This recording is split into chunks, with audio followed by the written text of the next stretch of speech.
You're listening to Ken Hudnall. This is the Ken Hudnall Show. Coming to you from our studios right here in exciting El Paso, Texas. Gateway to the Old West and the most haunted city in the country. Well, today is April 21st, 2025. Pope Francis died this morning at the age of 88. Died at his residence in Vatican City. Just come back from the hospital. It's the Vatican's Casa Santa Marta.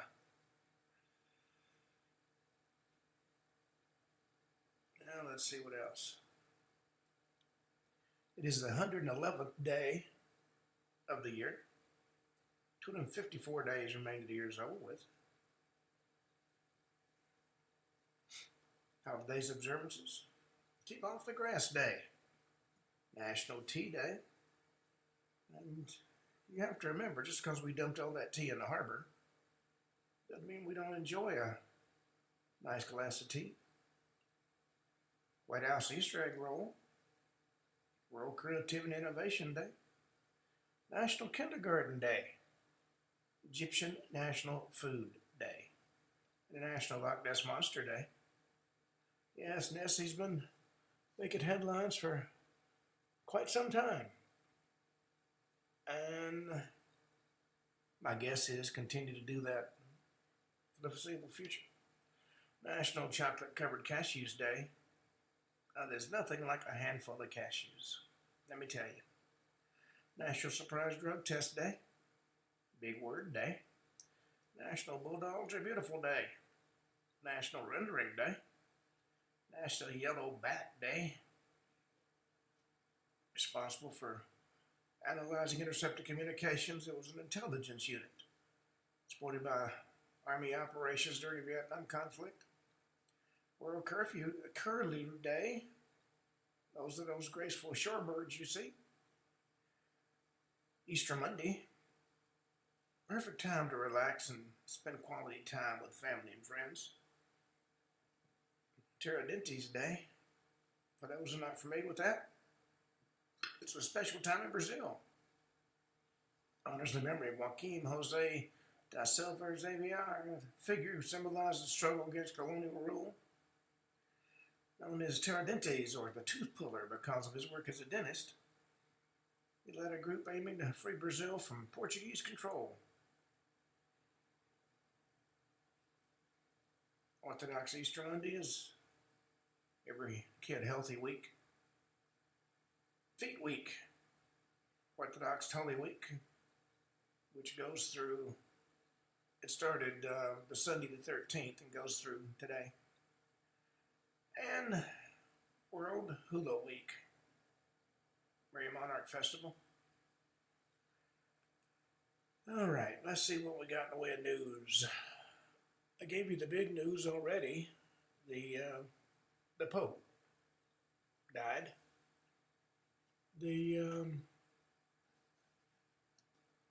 President Trump reacted to the death of the Pope with a blessing. White House hits back at shattered ego leakers and has choice words over all the chat rumors. You know, we have to remember the swamp doesn't like being interfered with. They're going to hit back any way they can. Well, President Trump has just signed another executive order. English is America's official language. That was signed March 1st, making English the official language of the U.S. A lot of folks aren't happy about that.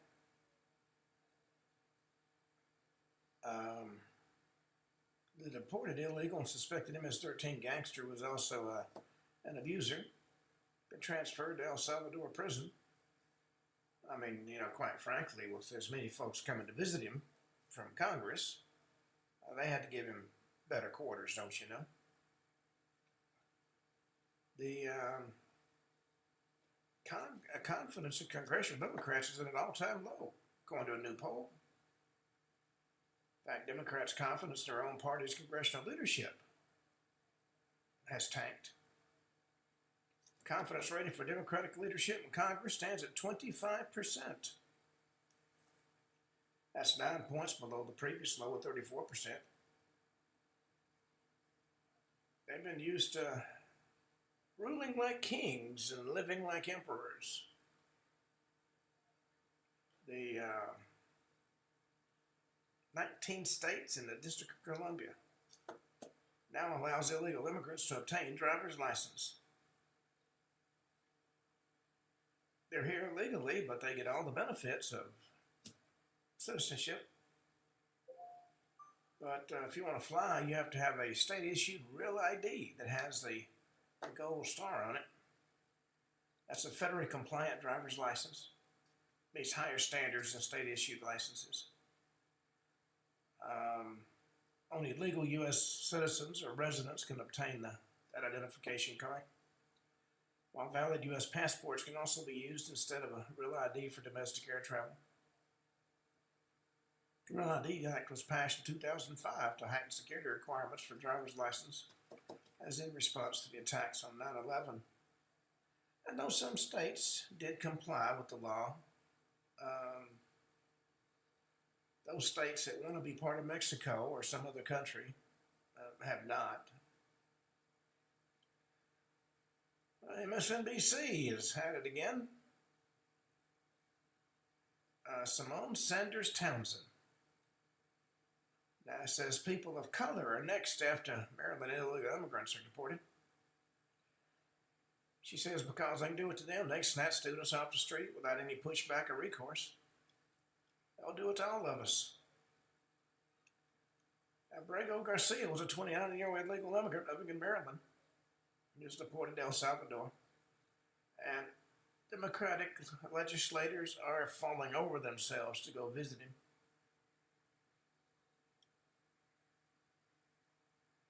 Well, there is a push to shut down Wall Street on the Monday after Easter to give workers the day off, and that's gaining some traction. Trump's 14th week in office is dominated by crucial talks with leaders from around the globe.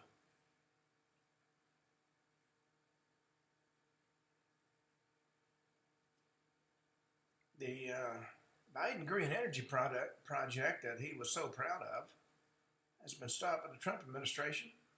Turns out it relied on rush bad science.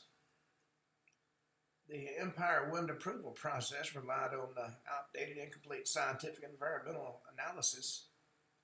That was a $5 billion green energy project touted by the Biden administration and all the Democrats. The Empire Wind project, which was being developed by energy company Equinor, and was slated to see the construction of 147 ocean wind turbines off the coast of New York and New Jersey, was not what it was purported to be. Now,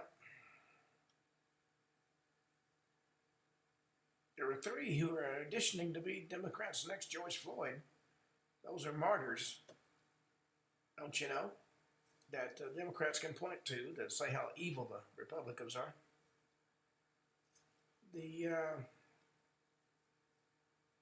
Now, the Democrats are still unhappy about the debacle that was their 2024 election cycle, and still haven't found a means to effectively fight back against President Trump's ambitious agenda.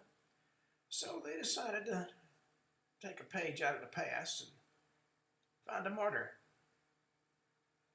The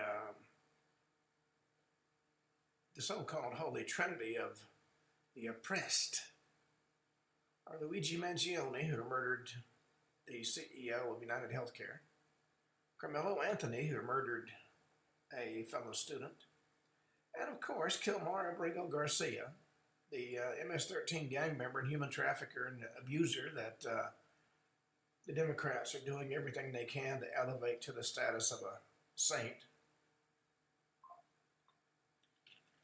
or the next list of martyrs. Florida halts migrant arrests after a judge has rebuked a state over immigration law enforcement.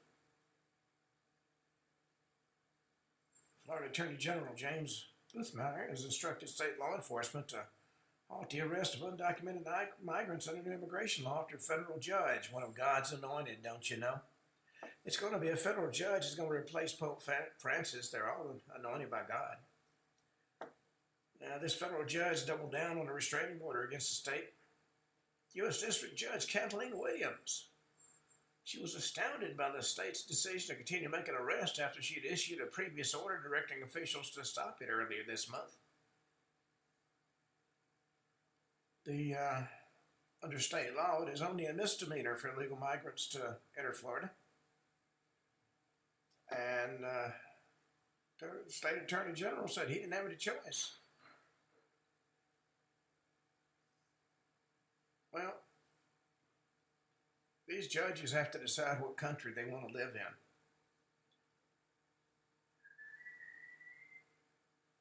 California mayor wants to give homeless people all the fentanyl they want. He said, we need to purge these people. That's Lancaster Mayor Rex Parris. It was a controversial comment he doubled down on by saying he supports a federal purge of homeless people. Made that comment during a city council meeting February 25th.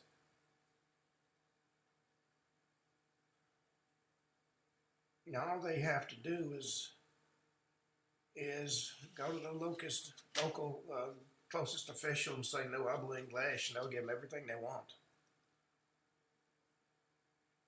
Well, Florida property owners are being pestered by spying drones. They're going to be allowed to fight back with force.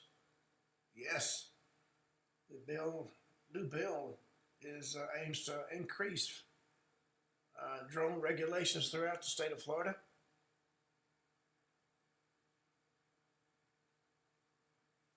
Well, more Americans are turning to different energy sources for their home.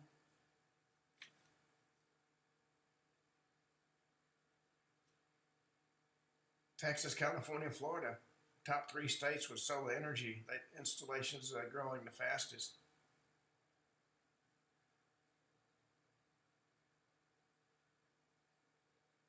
Wawa, a gas station, officially opens its first store in Ohio.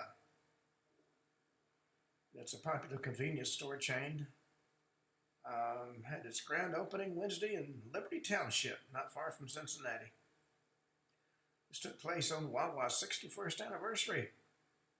They're finally moving away from the East Coast.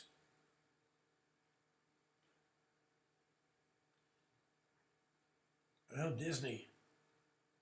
Walt Disney World is offering kids free dining with the purchase of an adult dining plan in 2026.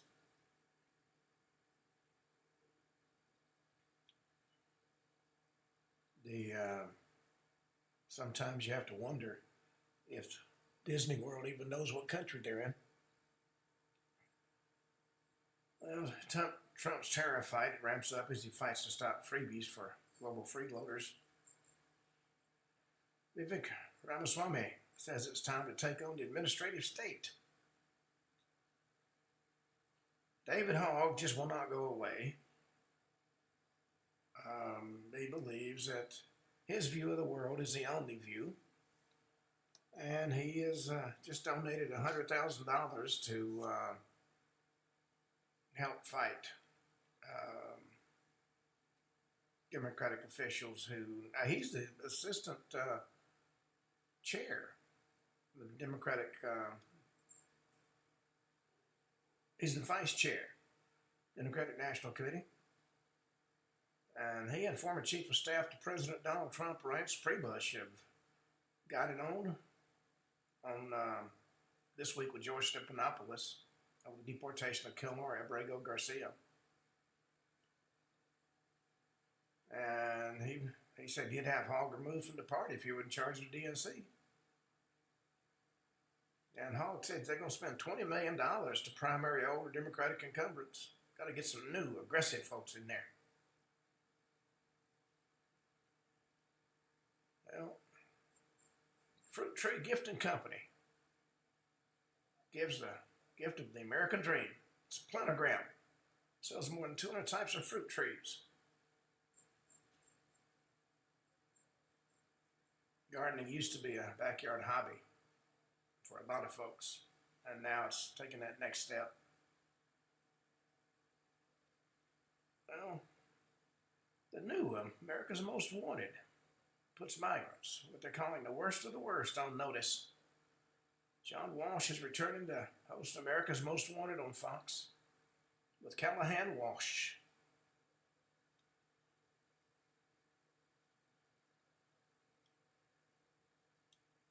Well, the last surviving of the Brown Eric brothers is setting a record straight. The family's got a bit of a tragic history. There was a new documentary series called The Iron Claw that apparently was not as truthful as they would like to have seen.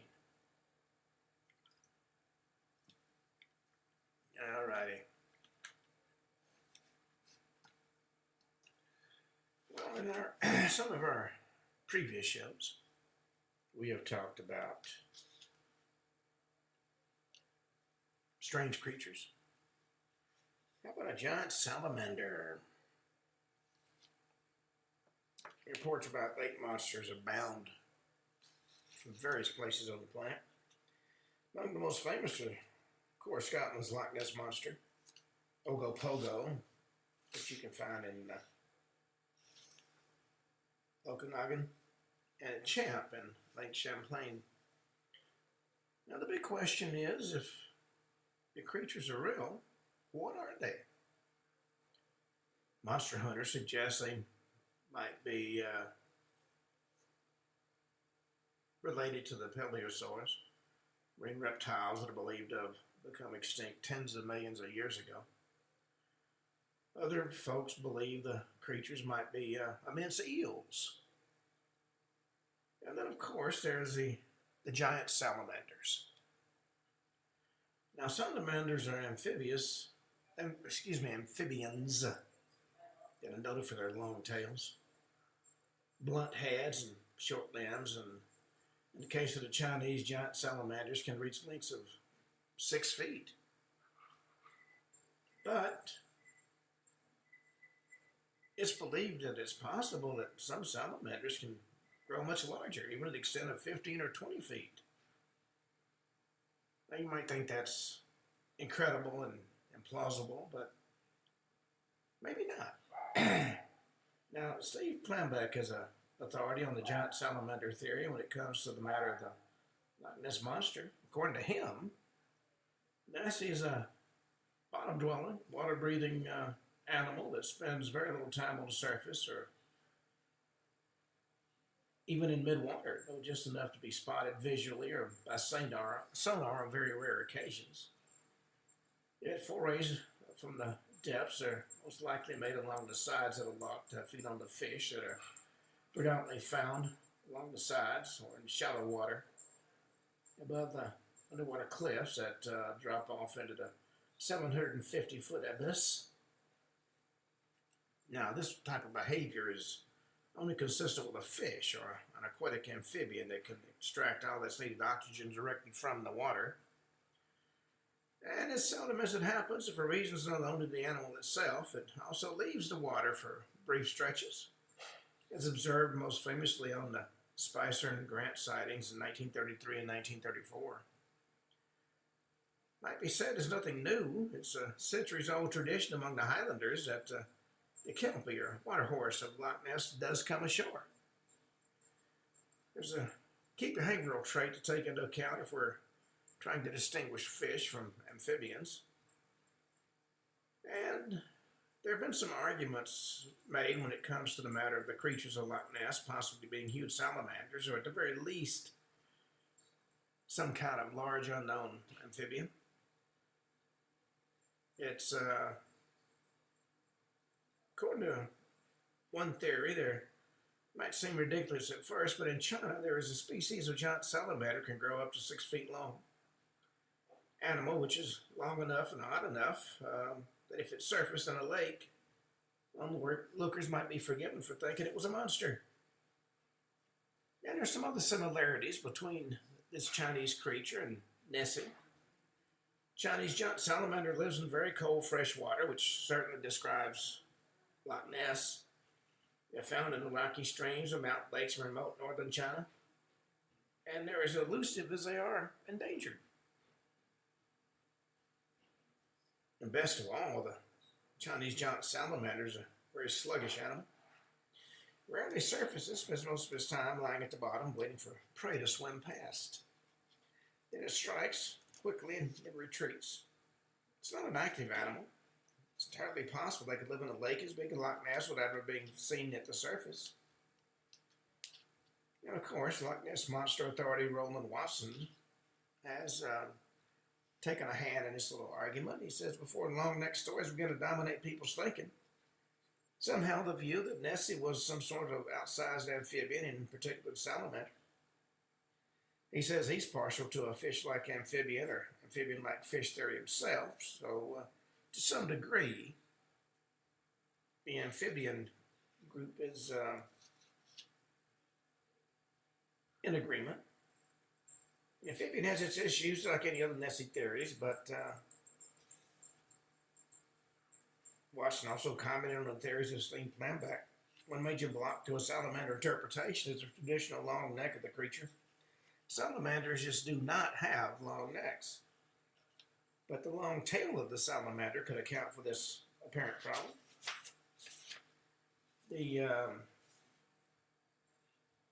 There's some merit to the idea it might be a giant salamander. Seekers of unknown animals might be disappointed by the possibility that some of the most famous lake monsters are really salamanders and nothing more. But when actually confronted at close quarters by such a creature, and one of 20 to 25 feet in length, very few would quibble with the notion that such a thing should be classified as a monster or not. You would, I think, be overwhelmed by meeting such a creature. Well, let's talk about the Horsham horror. Now, there was a pamphlet printed in 1614 by John Trundle in London.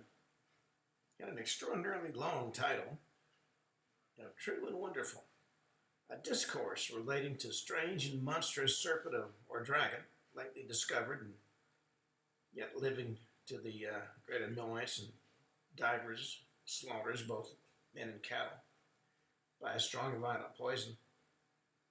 In Sussex, 2 miles from Horsham, in a wood called St. Leonard's Forest and 30 miles from London, this present month of August 1614. Now that is a mouthful of a title, let me tell you. This pamphlet tells the story of a strange 17th century creature that is still fearing the people of the English town of Horsham, and according to the contents of the pamphlet. In Sussex, there's a pretty market town called Horsham. You're into it a forest called St. Leonard's Forest, and in a vast, unfrequented place, healthy, vaulty, full of unwholesome shades and overgrown hollows, this serpent was thought to breed. But whosoever bred, certain and too true it is that it still lives. And within 3 or 4 miles compass are its usual haunts, oftentimes at a place called Faygate, and been seen within half a mile of Horsham. A wonder, no doubt, most terrible and noisome to the inhabitants thereabouts. There's always in its track or path left a gluttonous and slimy matter, which is similar to what you might find from a snail. And it's very corrupt and offensive to the scent, insomuch as they perceive the air to be putrefied, which must needs be very dangerous. For though the corruption of it cannot strike the outward part of a man unless heated into its blood, yet by receiving it in any of our breathing organs, the mouth or the nose, it is by authority of all authors writing in that kind, mortal and deadly. A serpent or dragon, or as some call it, is reputed to be 9 feet or more in length and shaped almost in the form of the actual tree of a cart. Quantity of thickness in the midst and somewhat smaller at both ends. The former part, which he shoots forth as a neck, is supposed to be an eel long with a white ring, as it were, of scales about it. The scales along his back seem to be blackish, so much as it is discovered under his belly appeared to be red. There's no nearer description than that of a reasonable ocular distance. Nobody wants to get close to it, frankly. Coming too near it hath already been too dearly paid for, as you can hear hereafter. Likewise discovered to have large feet, but the eye may be there to see, for some suppose that serpents have no feet, but glide upon certain ribs and scales, which both ascend them from the upper part of their throat onto the lower part of their belly, and cause them to move much faster. Now, what I'm doing is taking this unusual pamphlet and somewhat converting it to today's English. For so this doth, and rids way, as we call it, as fast as a man can run. He is of countenance very proud, and at the sight or hearing of men or cattle that raise his neck upright and seem to listen and look about with arrogancy. There likewise on either side of him discovered 2 great bunches so big as a large football, and some think will in time grow into wings, but it's hoped that God will defend the poor people in the neighborhood, that he shall be destroyed before he grows so fledged. He'll cast his venom upon about 4 rod from him. As by woeful experience, it was proven on the bodies of men and women coming that way, who afterwards were found dead, being poisoned and very much swelled, but not preyed upon.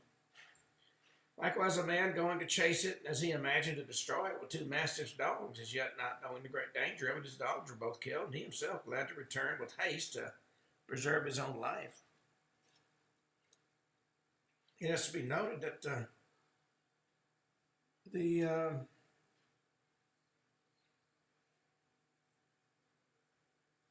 dogs were found dead and swollen up.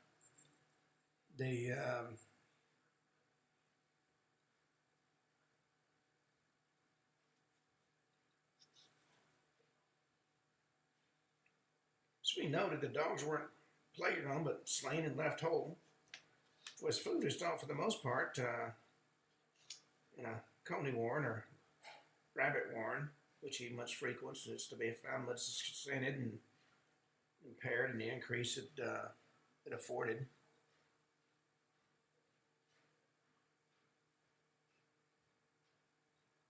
The person whose names are hereinafter printed have seen this serpent, beside divers others, as the carrier of Horsham, Goliath at the White Horse in South Warwick, and can certify it.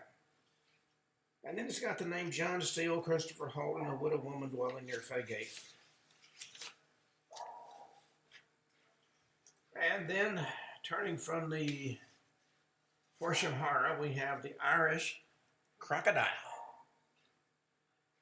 Now, the idea that crocodiles might be living in Ireland stretches credulity, not just to its limit, but way beyond it. Nevertheless, creatures that at least superficially resemble crocodiles have been seen and reported across the land and for centuries, particularly in Ireland's lakes and lochs.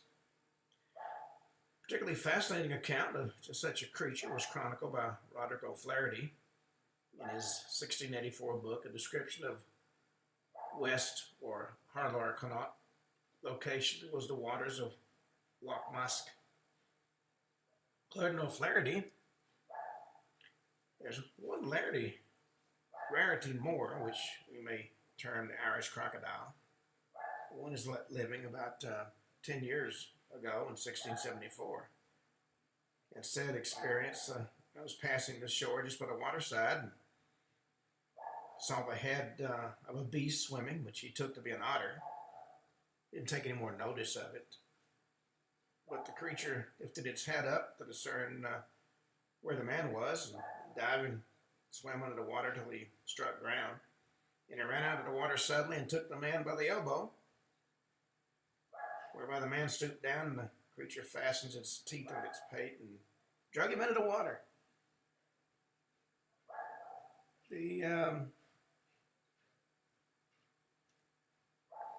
Now, what had begun for the man as a sighting of an unusual animal was now nothing less than a fight for life and limb. In the Court of O'Flaherty, where the man took hold of a stone by chance in his way and calling to mind, he had a knife in his jacket, took it out and gave a thrust into the creature, who got away from him into the lake. And the water was bloody, whether from the creature's blood or his own. It was the pitch of an ordinary greyhound. There was a black, slimy skin without hair. Flaherty made an intriguing statement on the nature of the creature and its history, to the extent that its history was known. He said all men acquainted with the lake said there's a creature in it. A stout fellow with a wolf dog along with him met the lake there once, and after a long struggle went away in spite of the man and the dog. A long time after, found rotted in a rocky cave of the lake when the waters went down. The lake, they say, is seen in other lakes in Ireland. They call it the Virtue, or the water dog. Peter Costello, an authority on Irish lake monsters, has studied this case carefully and makes a number of thought-provoking comments. It's important you first have an awareness of a footnote that appeared in the 1866 edition of O'Flaherty's book. It was published in Dublin by the Ireland-based Archaeological Society. According to this footnote, in these western parts, this animal is generally called ik usage, which means water horse, described as having a long, black, shining skin and a switch tail without hair. Now, according to this Peter Costello, there seems to be some confusion here. The word de virtue does sometimes mean an otter in Irish, but Artemis seems to be mixing up two creatures that are certainly distinguished in the folk tradition. In 1843, the author of Wild Sports in the West observed that in Connacht, animals of extraordinary formation and strange virtue are supposed to inhabit lakes and rivers. Among these are the seahorse and the master otter. A singular anomaly, the first is said to be found in certain inland lochs, and his appearance is imagined to be fatal to the unfortunate person that encounters it. And according to Costello, O'Flaherty's Irish crocodiles, presumably the master otter, while the seahorse is the usage of Gaelic stories. Some of them suggested some reports of lake monsters could be sightings of large otters, adding that suggestions have been made to the effect that the Loch Ness monster might be a long-necked otter-like animal. Well, let's talk about the Lambton worm. The River Wear is a 60-mile-long body of water that dominates much of northern England, in which in medieval times is said to have been the lair of marauding giant worm-like monsters. One that provoked unrelenting terror across the land, devouring animals and people alike and causing mayhem wherever it crawled and slithered. It is until its reign of fear was brought to a halt, and a brave hero decided the creature had to die. One person dug deeply into the strange but engaging saga of the Lambton worm was Joseph Jacobs, a noted Australian folklorist who in the 1800s focused much of his research and writings on the matter of strange creatures, fabulous beasts, and marauding monsters reported throughout the British Isles. And it's to Jacobs, who we're going to turn at this point his personal 19th century account of this legendary monster of the deep. He said, a wild young fellow was the heir of Lambton, the fine estate, and hailed by the side of the swift-flowing Wear. Not a mass would he hear in Brugton Chapel of a Sunday, but he'd go fishing. And if he didn't haul in anything, his curse could be heard by the folks as they went to Brugford. The chapel, don't you know? One Sunday morning he was fishing as usual, and not a salmon had risen to him. His basket was bare of roach or dace. But the worse his luck, the worse grew his language, till the passers-by were horrified at his words as they hastened to the mass priest. And finally the young Lambton felt a mighty tug on his line. And he said to himself, at last, a bite worth having. So he pulled till what should appear above the water, but the head like an elf's, 9 holes on each side of his mouth. But still he pulled till he got the thing to land, when it turned out to be a worm of hideous shape. Now, if he'd cursed before, his curses now were enough to raise the hair on your head. Well, as he fought this creature, he had heard a voice. What ails thee, my son? What hast thou caught that thou shouldst stain the Lord's day with such foul language? Well, looking around, the young Lambton saw a strange old man standing there. He said, well, truly, I think I've caught the devil himself. Look you and see if you know him. But the stranger shook his head and said, it bodes no good to thee or thine to bring such a monster to shore. But cast him not back into the water. Thou hast caught him, and thou must keep him. And then he turned away and disappeared. Well, the young heir of Lambton took up the gruesome thing and, taking it off his hook, cast it into a well close by. And ever since that day, this well's had the name of the Worm Well. Well, for some time, nothing more was seen or heard of the worm, till one day it had outgrown the size of the well and came forth full grown. Well, it came forth from the well and took itself to the Wear. All day long it'd lie coiled around a rock in the middle of the stream, while at night it would come forth from the river and harass the countryside. It sucked the cow's milk, devoured the lambs, worried the cattle, and frightened all the women and girls in the district. It didn't retire for the rest of the night to the hill, still called Worm Hill, on the north side of the Wear, about 1.5 miles from Lambton Hall. Well, this terrible visitation eventually brought young Lambton of Lambton Hall to his senses and took it upon himself to vows of the cross and departed for the Holy Land, in hopes that the scourge he'd brought upon, or the scourge he brought upon his district would disappear. But the worm paid no attention, except that it crossed the river and came right up to Lambton Hall itself, where the old Lord lived on all alone, his only son having gone to the Holy Land. Well, the worm was coming closer and closer to the hall. Women were shrieking, and men were gathering weapons, and dogs were barking, and horses neighing with terror. At last the steward called out to the dairy maids, bring all your milk here, and when they did, brought all the milk that the 9 kye of the bride had yielded. He poured it into a long stone trough in front of the hall. Well, the worm came closer and closer till it came to the trough, and when it sniffed the milk, it turned aside to the trough and swallowed all the milk. And so it turned around and crossed the river Wear and crawled its burk 3 times around the Worm Hill for the night. Well, henceforth, the worm would cross the river every day and woe betide the halt the trough containing the milk of less than 9 kye. The worm would hiss and rave and lash its tail around trees in the park, and in his fury would uproot the stoutest oaks and the loftiest firs. And this went on for 7 years. A lot of folks tried to destroy the worm, but it all failed. Many a knight had lost his life fighting the creature, which slowly crushed the life out of all that came near. Well, at last the child of Lambton came home to his father's hall to spend 7 years in meditation, repentance on holy soil. Sad and desolate, he found his folk, a land until the farms deserted, half the trees of the park unrooted, for none would stay to tend the 9 kye that the monster needed for food each day. Well, the son sought out the father and begged his forgiveness for the curse he brought on the home. The father said, thou sinnest pardon, but Go down to the wise woman of Brugford and see if anything can be done to free us from this monster. So we went to the wise woman and asked her advice, and she said, "It's thy fault, O child, for which we have suffered, but be it thine to release us."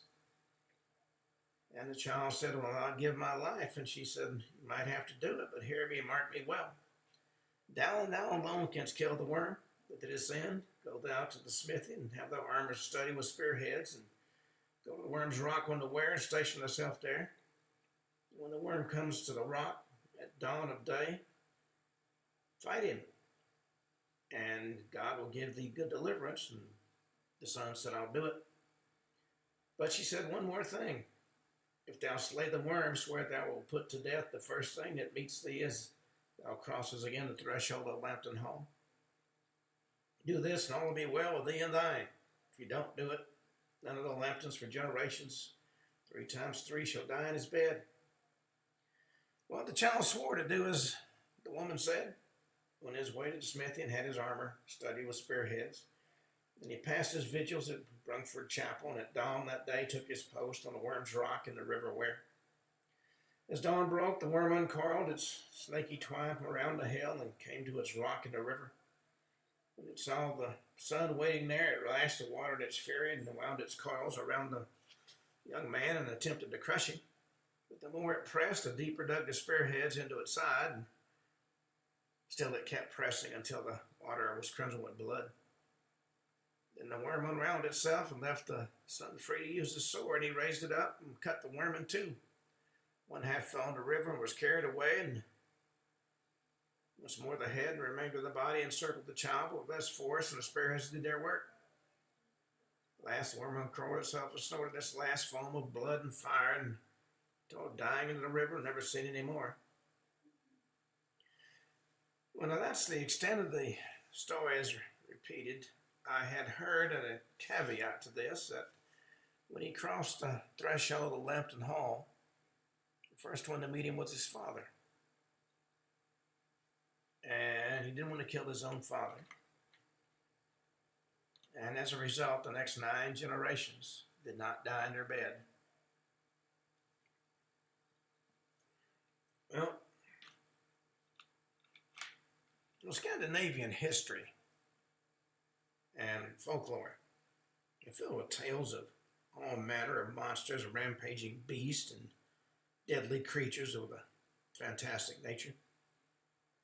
But very few were as feared as the lethal Lindorm. Huge, wriggling, snake-like animal that, like today's lake monsters such as Nessie and Champ and Ogopogo, chose to live in deep, massive lakes. One big difference between the Lindworm and other similar monsters, though, the Lindorm never stopped growing. And this, ironically, led to its own downfall as it grew bigger and bigger, got heavier and heavier, something that eventually ensured it could no longer support its own weight and would sink to the lake bed, unable to move its massive bulk, and eventually it would die. But there are stories in Scandinavian legend of Lindorms having a particular hatred of Christian churches and chapels, which had repeatedly coiled around and crushed into rubble with their powerful, flexible bodies. Maybe this was a result of the fact the dragon was a beast revered in pagan times, but far less so when Christianity was brought to Europe. And there are tales of huge bulls reared to fight the Lindorms, and to the death, no less. Fortunately for the bulls, they were well trained and often successfully killed these snake-like monstrosities with their powerful horns. Well, while the Lindorm is today a creature relegated to the world of myth, Scandinavia can boast of being home to a multitude of lake monsters and sea serpents. With that in mind, maybe the Lindorm is still with us, just under a different name. Well, from the Lindorm, let's talk about the Linton worm. Our world has no shortage of modern-day monsters. All you have to do is go to Congress. As we've seen time and again in the pages of many books, the world of the past has no shortage either of the strange saga that became known as the Linton worm. And this particular tale makes it very clear there's no shortage of monsters. This tale dates back to the 1100s. tells of a horrific man-eating giant worm-like creature that terrified the good folk of Linton, Oxfordshire, which is located in southern uplands of Scotland. Interestingly, it's become apparent the monster has parallels with a number of Scottish lake monsters, particularly Nessie of Loch Ness and Morag of Loch Morar. According to the old tales, the Linton worm is somewhere between 10 and 12 feet in length, and if that's true, effectively rules out any known British animal, wild or domestic, as being the culprit.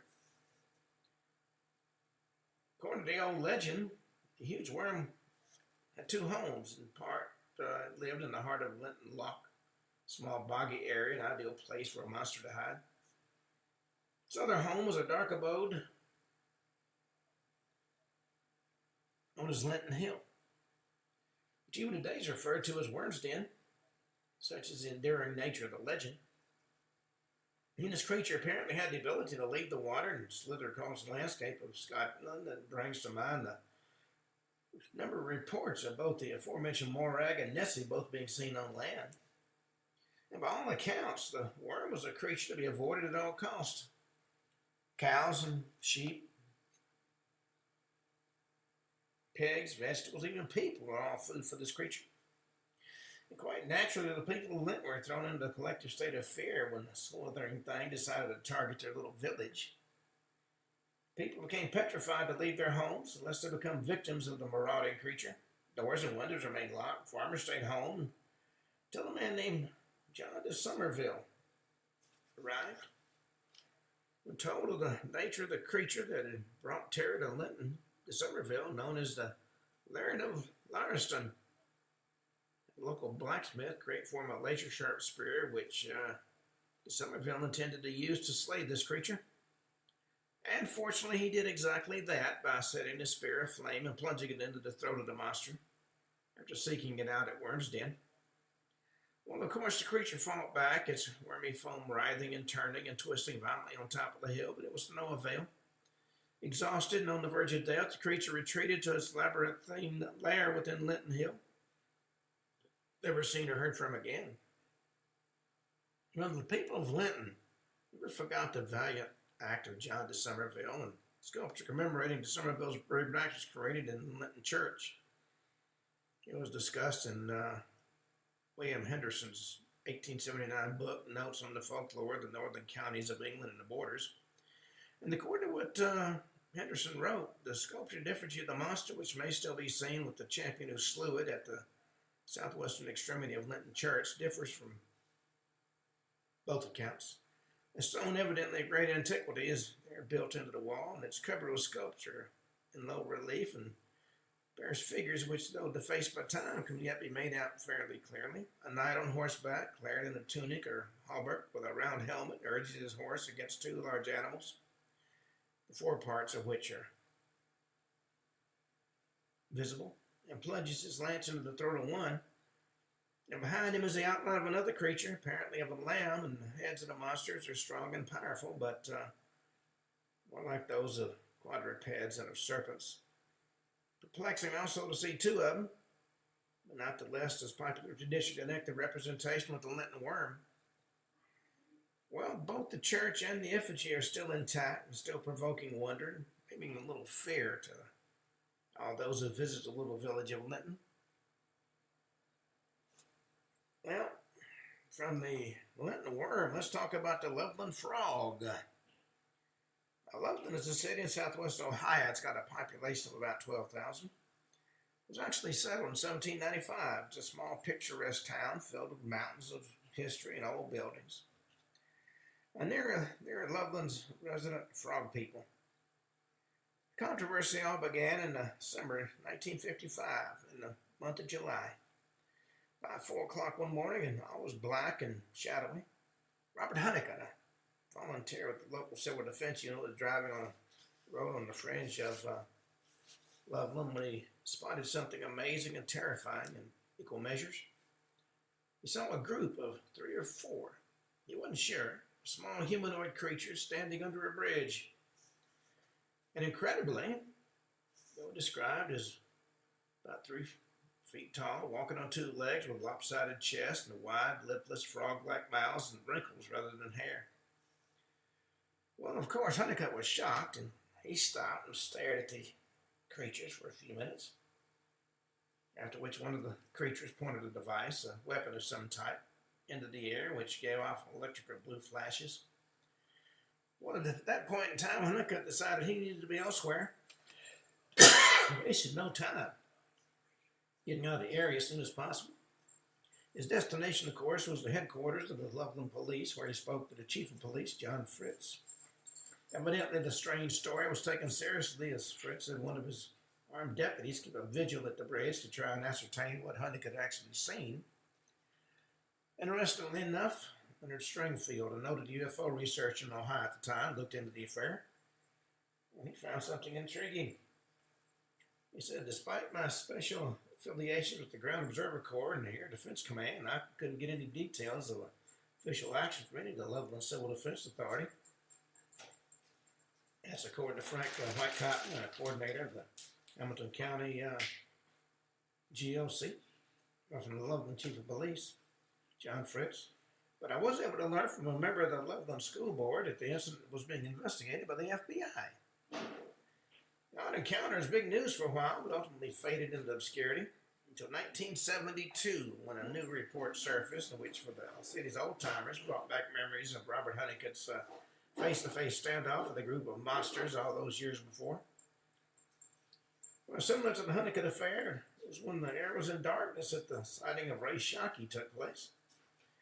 What's particularly notable is the fact that Shockey was a Loveland police officer on patrol at the time in the vicinity of the Little Miami River. And as he drove past the river, he spied what at first he believed was a dog sitting at the side of the road. And given that it was a freezing, winterly, icy night, Shockey slowed down to see if the dog was okay.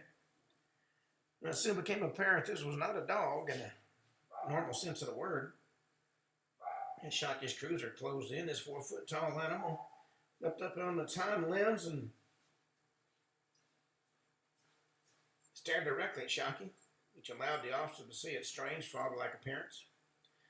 Well, for a few minutes, the frogman and the officer just stared at each other, after which the creature jumped over the guardrail and vanished into the heart of the shadowy river.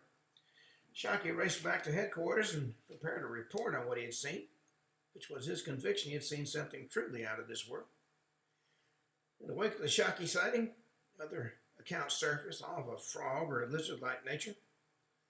But whatever the true nature of the frog people of Loveland, Ohio might be, their origin remained today the mystery that they were all those years ago when the lives of two terrified men were forever changed.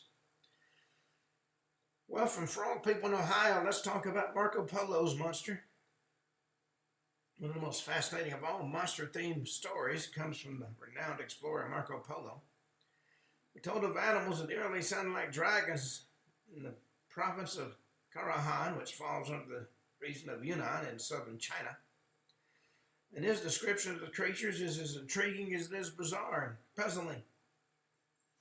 And in his own words, in this province are found snakes and great serpents of such vast size as to strike fear to those who see them, and so hideous that every account of them must excite the wonder of those that hear it. And I'll tell you how long and big they were. You can be assured that some of them are 10 paces in length and some are more, some less. And in bulk, they equal to a great cask, for the bigger ones are about 10 palms in girth. They got 2 forelegs near the head, but for a foot, nothing but a claw like the claw of a hawk or that of a lion.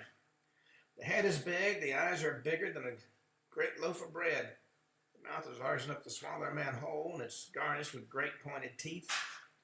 In short, they're so first looking and so hideously ugly that every man and beast must stand in fear and tremble at them. There are smaller ones, such as only 8 paces long, and some of 5, and you have 1 pace only. The way in which they're caught, you have to know that by day they live underground because of the great heat. At night they go out to feed and devour every animal they can catch. They go also to drink at the river and the lakes and the springs, and their weight is so great that when they travel in search of food, as they do by night, the tail makes a great furrow in the soil as if a full ton of liquor had been drug along. And now the huntsmen go after him taken by a certain gin, which they said in the track over which the serpent has passed, knowing that the creature would come back the same way. They put a stake deep in the ground and fixed on that snake a sharp blade of steel made like a razor, a lance point, and they cover the hole with sand so the creature can't see it.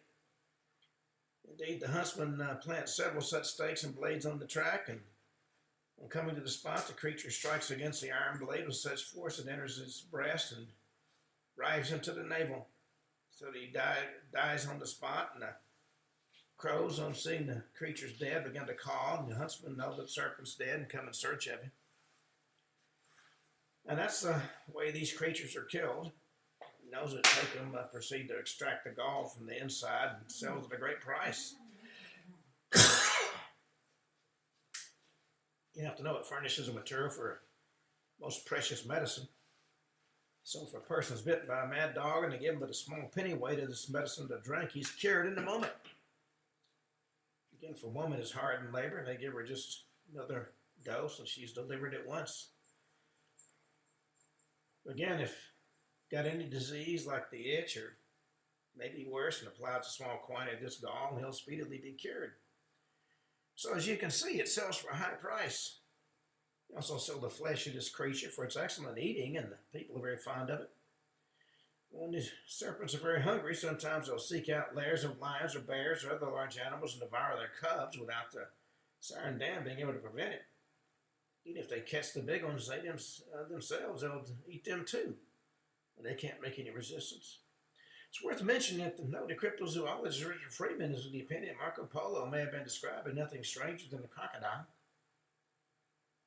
Maybe that's the case, and can never be 100% sure he wasn't speaking of something else, though, that's no longer with us, but which once earned the title of a real-life monster. Well, on that note, we've come to the end of today's show. We'll be back tomorrow. And once again, we'll be talking about stories that are strangely unusual. Until then, this is Ken Hudnall for the Ken Hudnall Show, saying have a truly great evening.